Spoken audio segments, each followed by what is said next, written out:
Let's see, I'm getting a news alert from Bart that there's good breaking news. What do we got? Okay, according to Public Citizen, Biden is ordering his Department of Justice to end private prison contracts. This is huge. Whoa. Okay, I need to look at what the actual text is at, because I saw something earlier today that he was gonna be sort of halting military arms transfers to police and limiting private prison contracts. If they're ending them all? Oh my goodness, that's a whole game changer. Okay, he's ordering his Department of Justice not to renew contracts with private prisons, one of multiple new planks of his broad focused racial justice agenda. He's poised to sign 4 additional executive actions. Vice President Kamala Harris will be there, aimed at combating discriminatory housing practices, reforming the prison system, respecting sovereignty of tribal governments, and fighting xenophobia against Asian Americans, especially in light of the COVID pandemic. I mean, that all sounds good. Yeah, like I hate to get too excited in the moment, but oh my goodness, like even just the thought that he won't be renewing these contracts with these private prisons. Of course, I'd like to know when the contracts end, because if they're like decade-long contracts, then it's like, okay, that's cute. But the fact is that privatization in prisons are problematic, because all of these, government institutional systems, they're encouraged to go ahead and get more people for these prisons because they're getting paid more, and the kickbacks that they're getting from, prison companies, owners and whatnot.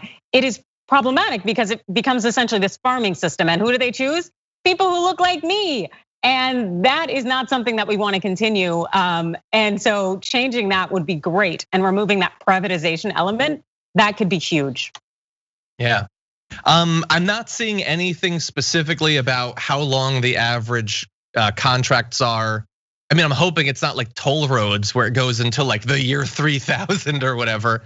It says they're not gonna be doing it. He apparently also campaigned on it. I'm gonna admit, I honestly didn't see that he had pledged to end private prisons. I'm surprised by that. I guess that was maybe a blinder that I had.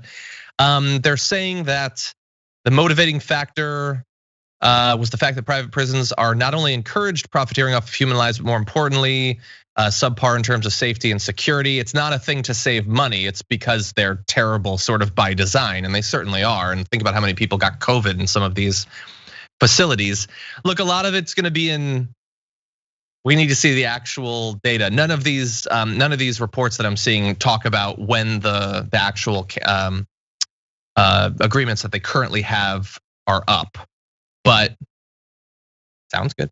And something also to note is that Kamala Harris had said in 2019, she had tweeted out, let's be clear, private prisons are making money off of the incarceration and suffering of human beings. One of my first acts of business as president will be to begin phasing out detention centers in private prisons. So this may very much be something that she is advocating for, and thus Biden will sign off on, which I fully welcome.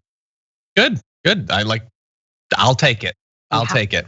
I am, like many people watching the show, probably pretty naturally suspicious of the administration, but I'm also not one of the people that's gonna like stick my head in the sand when there's good news. We have been trying everything we can over the last week. We're getting them credit for everything where credit is due, and credit has been due in a number of areas. This one sounds very good. We just have to see the actual text, and we have to get an analysis from places like Public Citizen about how fast this would phase in.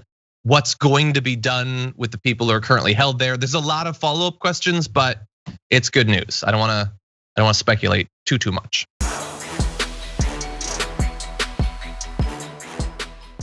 For more political news breakdowns, interviews, stories of activism, and me trying my hardest to care about the occasional big celebrity news story, subscribe to our YouTube channel at youtube.com/thedamagereport. And you can ring the bell wherever it is so you don't miss anything.